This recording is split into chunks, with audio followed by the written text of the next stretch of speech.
नमस्कार दोस्तों, आज मैं आपको अहोई अष्टमी की व्रत कथा सुनाने जा रही हूँ।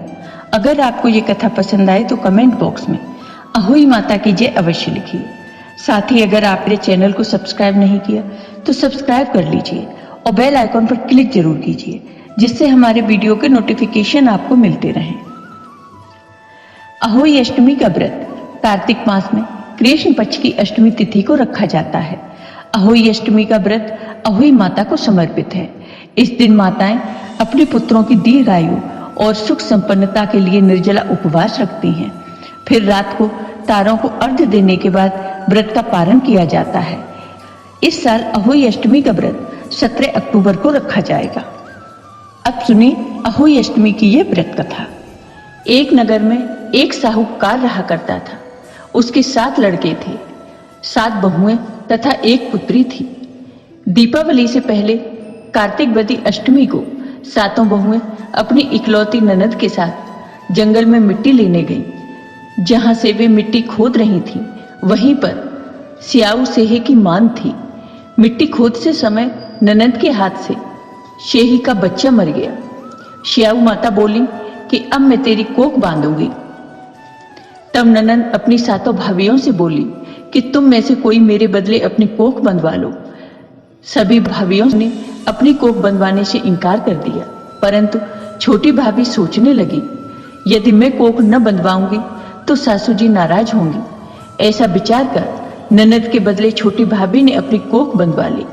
उसके बाद जब उसे जो बच्चा होता वह 7 दिन बाद मर जाता।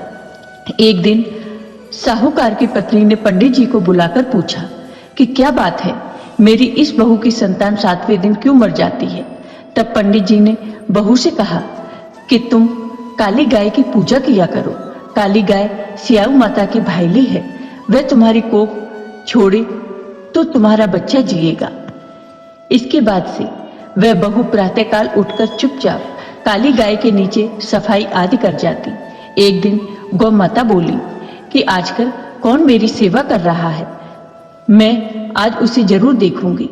गौ माता खूब तड़के जागी तो क्या देखती है कि साहूकार के बेटे की बहू उसके नीचे सफाई आदि कर रही है। गौ माता उससे बोली कि तुझे किस चीज की इच्छा है जो तू मेरी इतनी सेवा कर रही है, मांग। क्या चीज मांगती है।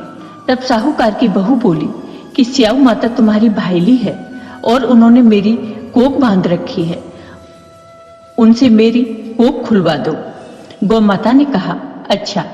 तब गौ माता 7 समुद्र पार अपनी भाईली के पास उसको लेकर गईं।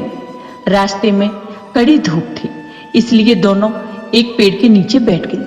थोड़ी देर में एक सांप आया और उसी पेड़ पर गरुड़ पंखनी के बच्चे थे। सांप उनको मारने लगा।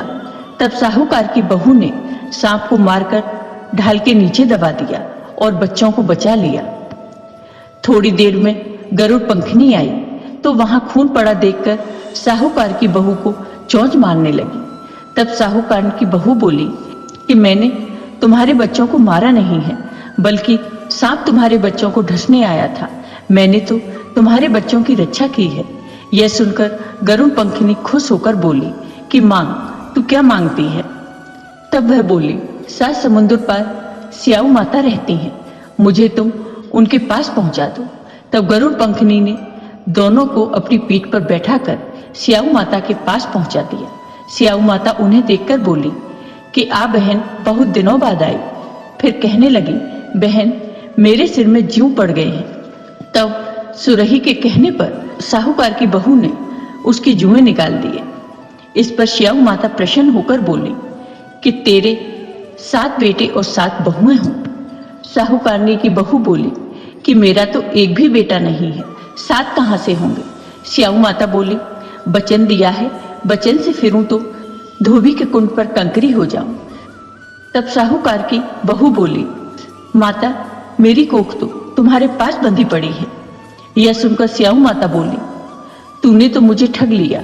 मैं तेरी कोख खोलती तो नहीं, परंतु अब खोलनी पड़ेगी। जा, तेरे घर में तुझे तेरे 7 बेटे और 7 बहुएं मिलेंगी। तू जाकर उजमन करना, 7 अहोई बनाकर 7 कढ़ाई करना। वह घर लौट आई तो देखा 7 बेटे और 7 बहुएं बैठी हैं। वह खुश हो गई। उसने 7 अहोई बनाई, 7 उजमान किए, 7 कढ़ाई की। दिवाली के दिन जेठानियां आपस में कहने लगी कि जल्दी जल्दी पूजा कर लो, कहीं छोटी बहू बच्चों को याद करके रोने न लगे। थोड़ी देर में उन्होंने अपने बच्चों से कहा, अपनी चाची के घर जाकर देख आओ कि वह अभी तक रोई क्यों नहीं। बच्चों ने देखा और वापस आकर कहा, चाची तो कुछ मान रही हैं, खूब उजमान हो रहा है। यह सुनते ही जेठानियां दौड़ी दौड़ी उसके घर गईं और जाकर पूछने लगी कि तुमने कोख कैसे छुड़ाई। तब वह बोली, तुमने तो कोख बंधा ही नहीं, मैंने बंधा ली। अब श्याऊ माता ने कृपा करके मेरी कोख खोल दी है। तो हे श्याऊ माता, जैसे आपने साहूकार की बहू पर अपनी कृपा की, वैसे ही सभी पर अपनी कृपा सदा बनाए रखना। जय हो श्याऊ माता की। अहोई अष्टमी की पूजन विधि। अहोई अष्टमी के दिन सुबह जल्दी उठकर स्नान करें और पुत्र की लंबी आयु कामना करते हुए व्रत का संकल्प लें। अहोई पूजा के लिए गेरू से दीवार पर उनके चित्र के साथ ही स्याही और उसके साथ पुत्रों की तस्वीर बनाएं। देवी को चावल, मूली, सिंघाड़ा अर्पित करें और अहोई अष्टमी व्रत की कथा सुनें। पूजा के समय 1 लोटे में पानी भरें और उसके ऊपर करवे में पानी भरकर रखें। इसमें इस्तेमाल होने वाला करवा वही होना चाहिए जिसे करवा चौथ में इस्तेमाल किया गया है। शाम को तारे निकलने के बाद लोटे के जल से अर्घ्य दें। आपको ये वीडियो पसंद आया हो तो कमेंट बॉक्स में कमेंट करके जरूर बताइए।